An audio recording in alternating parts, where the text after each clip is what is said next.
Finally আমরা বিশ্বের সবথেকে বড় মন্দিরে এবার প্রবেশ করতে চলেছি। এসো তোমাদেরকেও দেখায়, তোমাদেরকেও দর্শন করায় বিশ্বের সেই সবথেকে বড় মন্দির। এখানে দেখতে পাচ্ছ যে ভক্তবৃন্দের কত বড় ঢল, একটা পেছনেও আছে আর সামনেও আছে। চলো বলো হরে কৃষ্ণা হরে কৃষ্ণা। ভগবান অর্থাৎ কৃষ্ণ বলেছেন, যখন নিজে দিকভ্রষ্ট হয়ে যাবে আমায় স্মরণ করবে। তাই আমিও শ্রী চৈতন্য মহাপ্রভুর পূর্ণ স্থান নবদ্বীপ এবং মায়াপুরের উদ্দেশ্যে বেরিয়ে পড়লাম। মা এবং জেঠিমার আশীর্বাদ নিয়ে আবহাওয়ার পরোয়া না করে আমি এবং আমার ক্যামেরাম্যান বেরিয়ে পড়লাম এক নতুন পূর্ণ যাত্রায়।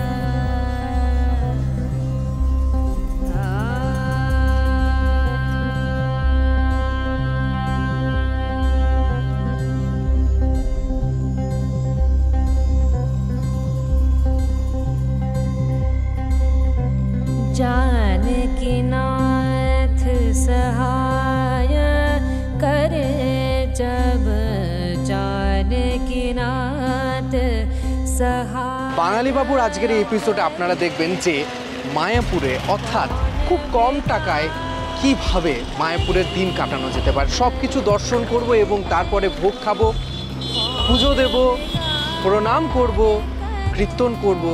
তার মাঝে কিভাবে দিনটা কাটে সেটা আপনাদের সাথে শেয়ার করবো এই বাঙালি বাবু পেজে। তো নমস্কার, আমার নাম সৌগত এবং আপনারা দেখছেন বাঙালি বাবু 100 kilometres of spiritual journey.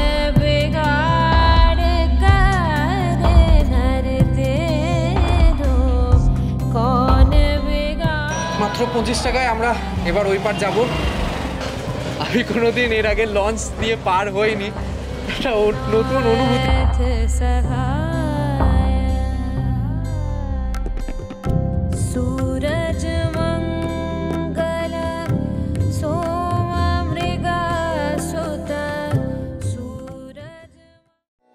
Welcome to the land of Krishna. Shri Chaitanya মহাপ্রভুর যেখানে জন্মস্থান, আর এই কৃষ্ণর স্থানে অর্থাৎ মায়াপুরে এলে সবাই যেন হারিয়ে যায়। আর এই হারিয়ে যাওয়ার থেকেই আমাদের কালকে জার্নি শুরু হয়েছিল বীরভূম থেকে। আর আজকে আমরা সকালবেলায় পৌঁছে গেছি মায়াপুর ইস্কন মন্দিরের কাছে। কিন্তু তার আগে যেখানে দর্শনার্থীরা যায় সেই জায়গাটা হলো গঙ্গা স্নান করতে। সেই গঙ্গা স্নানের জায়গাটা বা গঙ্গা স্নানের জায়গাটা আমি একটু দেখিয়ে দেবো।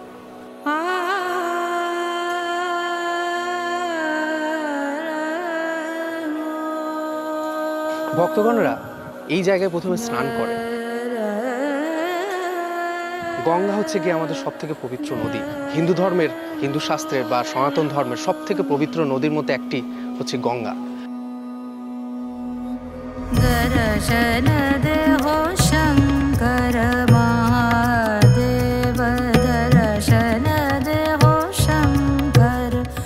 এই হচ্ছে গিয়ে 1 নম্বর গেটের নিদর্শন, একবার দেখে নি। আর এইখানে ঢোকার আগেই যে তিলক সেবা সেটা কিন্তু আমার এই কাকিমা করে দিচ্ছে আমাদেরকে। তিলক সেবা হবে, চশমাটা খুলে নি। তো তিলক সেবা সম্পূর্ণ হলো। 1 নম্বর গেটে ঢোকার জন্য সামনে সিকিউরিটি পয়েন্ট থাকবে। সিকিউরিটি পয়েন্টে চেক করার পরই আপনারা চলে আসবেন মায়াপুর ইস্কনের 1 নম্বর গেটে। আর এই 1 নম্বর গেটে আসার পরে যে নতুন বিল্ডিংটা হচ্ছে, যে বিল্ডিংটার হচ্ছে বিশ্বের সবথেকে বড় মন্দির বা বিশ্বের সবথেকে বড় টেম্পল, সেই মন্দিরের কাছে এবং সামনে আমরা প্রবেশ করে যাব। মন্দিরটা 2024 সালের ডিসেম্বর বা 25 সালের জানুয়ারিতে এটা ওপেন হতে চলেছে এবং তার আগে আমরা শ্রীকৃষ্ণ নাম কীর্তনটা দেখব, যেখানে অখণ্ড হরিনাম সংকীর্তন হয় 24 ঘন্টা ধরে। হরে হরে কৃষ্ণ হরে কৃষ্ণ কৃষ্ণ কৃষ্ণ হরে হরে হরে রাম রাম রাম হরে। সত্যি কথা বলতে এই জায়গাটা এলেই না একটা ভক্তিতে মোহিত হয়ে যায়। জানি না কেন কি এমন জিনিস আছে এখানে, বাট সবাই এই জায়গায় এলে আলাদাই মোহনায় ভেসে যায়। আর সেই মোহনায় ভাসার এই তো প্রথম শুরু। আস্তে আস্তে আরও অনেক জায়গায় ভাসবো, সেই জায়গার ইতিহাস বলবো।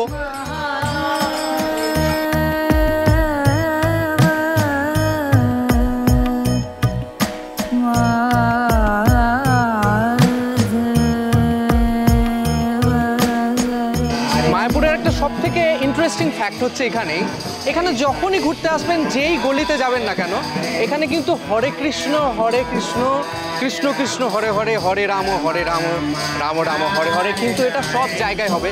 যেমন ইন্টারেস্টিং ফ্যাক্ট এখানে হচ্ছে,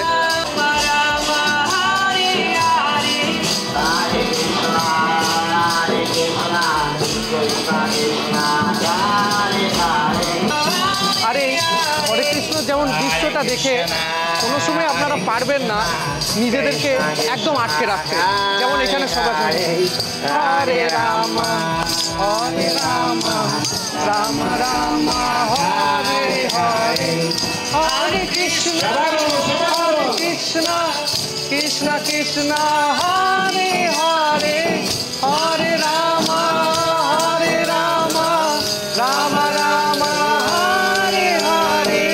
হরে কৃষ্ণ কৃষ্ণ কৃষ্ণ হরে হরে, হরে রাম রাম রাম হরে হরে। এই মহামন্ত্র জপ করতে করতে আমরাও চলে গেলাম এই প্রান্ত থেকে ও প্রান্ত। তারপর কুপন কাউন্টার থেকে 2টো কুপন কাটলাম। মায়াপুর আসার পরে অনেক মন্দির, অনেক কিছু ভ্রমণ করার আগে টিকিটটা কেটে নেবেন, যেটা হচ্ছে মহাপ্রসাদের। আর এই মহাপ্রসাদ মাত্র 40 টাকা পাবেন। আমরা যেহেতু দুজন আছে, আমার সাথে ক্যামেরাম্যান মানস আছে, তো তার জন্য আর আমার দুজনের একটা টিকিট কেটে নিচ্ছি মহাপ্রসাদের।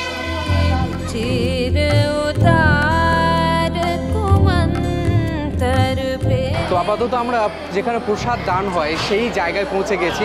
এখানে পরিবেশটা সব সময় কিন্তু নীরবতা বজায় রাখছে, আর মানুষজন কিন্তু খাবার দেওয়ার জন্য আসছে। জানি না এখানে ভিডিও করা আছে নাকি নিয়ম, তবে আমরা ভিডিও করছি কারণ ক্যামেরার জন্য কোনো বাধ্যকতা জানায়নি। মানুষজন এখানে খুব সুপরিশিষ্টভাবে খাবার খাচ্ছে। আর ঠিক আমি দেখিয়ে দিতে চাই, ঠিক এই জায়গা দিয়ে গেটের পাশ থেকে এইদিকে নিজের খাবার যে প্লেট সেটা বাইরে রেখে দেওয়ার জন্য অনুরোধ জানানো হচ্ছে। এইভাবে খাবার দিচ্ছে সবাই, আর এই যে ভক্তগণেরা সবাই খাচ্ছে।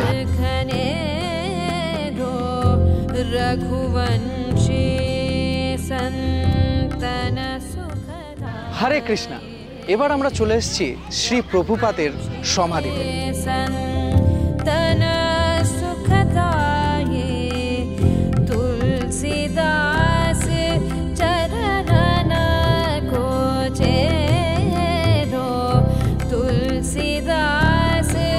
এই চাতালে এখন আমি নয়, এখানে আমি ছাড়াও অনেক ভক্তবৃন্দরা পেছনে দাঁড়িয়ে আছে।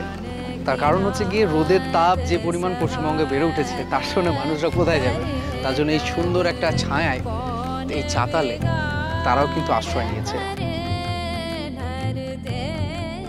4টে ছাড়া মন্দির কিন্তু একদম সম্পূর্ণ বন্ধ এখন। তো এই সময় খাওয়া দাওয়ার পরে বাইরে সময় কাটানোর মানে আমার মনে হয় যে এই সময় মায়াপুর ফুল ডম থিয়েটারে সমুদ্র মন্থন বা যে পৌরাণিক বা আধ্যাত্মিক যে গল্পগুলো আছে সেটা একটু থিয়েটার বা এই ডোমে আমাদের দেখে নেওয়াটা খুব ভালো। 40 টাকা দিয়ে আপনারা টিকিট কেটে নিতে পারেন, এবং টিকিট কেটে নেওয়ার পরই এই যে সুন্দর একটা থিয়েটারে এক্সপিরিয়েন্স করার জন্য আমিও যাব, এবং আমার সাথে আমার যে ক্যামেরাম্যান আছে সেও যাবে। একটু আস্তে আস্তে করে এসো। আমার ধুতি পরার অভ্যেস খুব একটা নেই, তবে ধুতি পরে আমি একটু লটপট ফিল করছি। এখানে আমরা জুতো জাস্ট এখানে খুলে তারপর ঢুকে যাব ডোম থিয়েটারে। আর একটা আকর্ষণীয় ব্যাপার যে গরম লাগবে তার জন্য কিন্তু এখানে এই ধরনের এই যে চাদরগুলো না পেতে দিয়েছে, যাতে আমাদের পায়ে ডাইরেক্ট হিট যেটা সেটা না অনুভব হয়। হরে কৃষ্ণ। यदा यदा हि धर्मस्व ग्लानिर्भवति भारत अद्भुत्थान धर्मस्व तदात्मानं सृजाम्यहम्। অর্থাৎ যখন যখন ভারতে ধর্ম গ্লানিতে পরিণত হবে তখন আমার উদয় হবে। হয়তো এইভাবেই শ্রী চৈতন্য মহাপ্রভুর উদয় হয়েছিল হরে কৃষ্ণ মুভমেন্ট নিয়ে, এবং তার দ্বারাই হরে কৃষ্ণ নাম সারা ভারতে ছড়িয়ে পড়ে।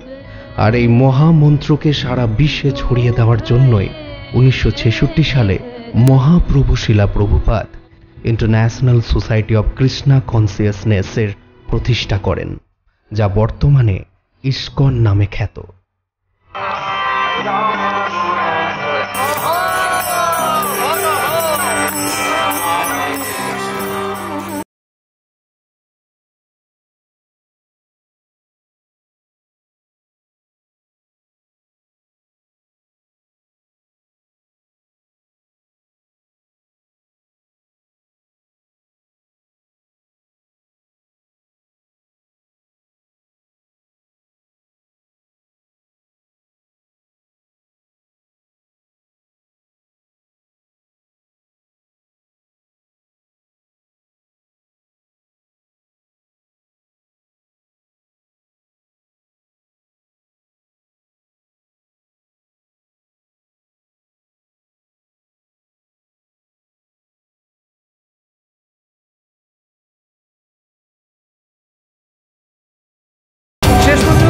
দেখার জন্য আসা সেটা শেষ পর্যন্ত সার্থক হলো।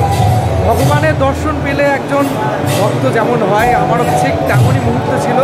ভগবানকে আমি দেখতে পেলাম শেষ মুহূর্তের জন্য। আমি জানতাম না যে ভগবানকে দর্শন পাওয়া যাবে, কিন্তু ভগবানকে দর্শন পেয়ে যে কি খুশি হয় সেটা একজন ভক্তই জানে। হঠাৎ বৃষ্টির আগমনের জন্য আমাদের চৈতন্যদেবের জন্মস্থানে যেতে সন্ধে হয়ে গিয়েছিল। চৈতন্যদেবের জন্ম মায়াপুর না নবদ্বীপ হয়েছিল সেই নিয়ে একটা মতভেদ আছে, কিন্তু সেসব না তাকিয়ে আমরা এখন মায়াপুরের চৈতন্যদেবের জন্মস্থান ঘুরে দেখব।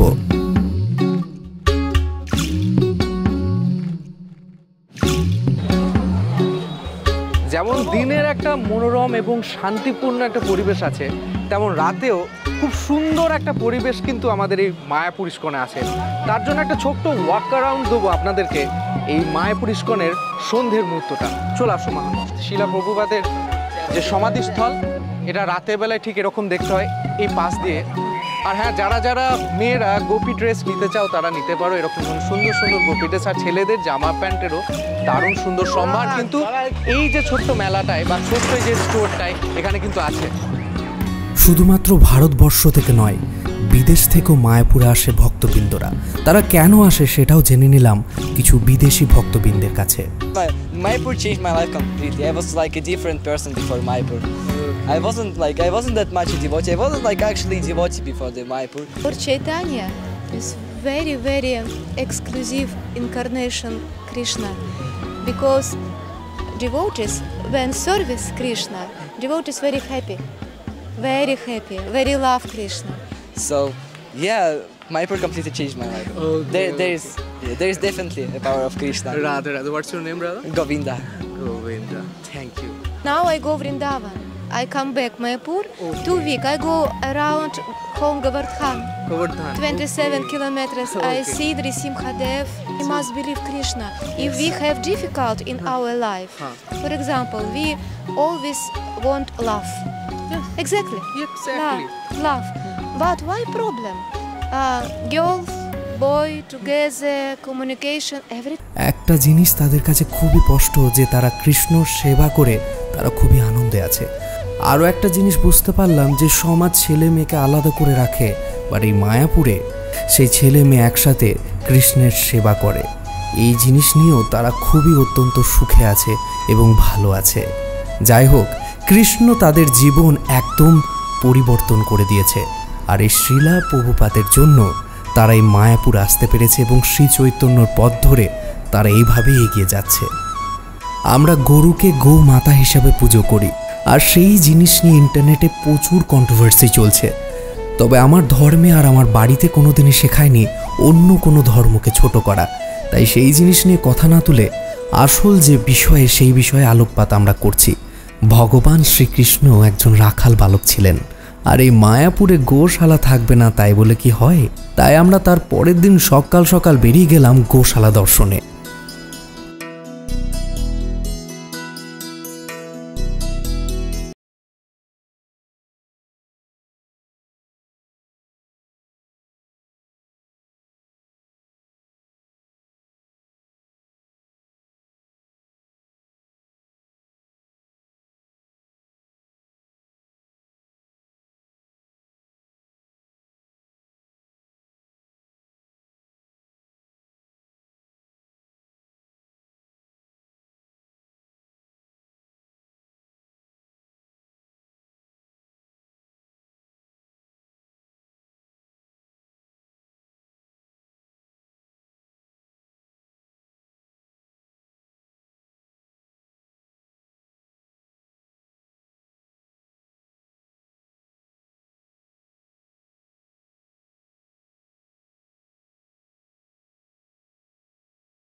সেটা এখন বন্ধ আপাতত। চলো আমরা সেসব না দেখে সামনে এগিয়ে যাই। মায়াপুর থেকে নবদ্বীপের শ্রী চৈতন্যদেবের জন্মস্থানে আমরা যখন পৌঁছালাম তখন একজন ব্যক্তি আমাদেরকে টেনে ধরে নিয়ে গিয়ে খাওয়াতে বসালেন এবং দুই মহারাজ আমাদেরকে খুব সুযত্নে যা খাবার খাওয়ালেন তা আমরা আজীবন ভুলব না।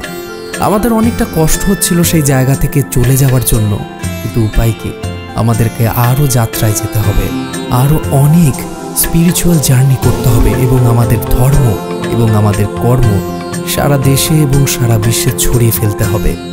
এপিসোডটা এখানে শেষ হচ্ছে। এইভাবেই একটা স্পিরিচুয়াল জার্নি অর্থাৎ 100 kilometre of spiritual journey easily সবার হয়ে যেতে পারে, আপনারাও করতে পারেন।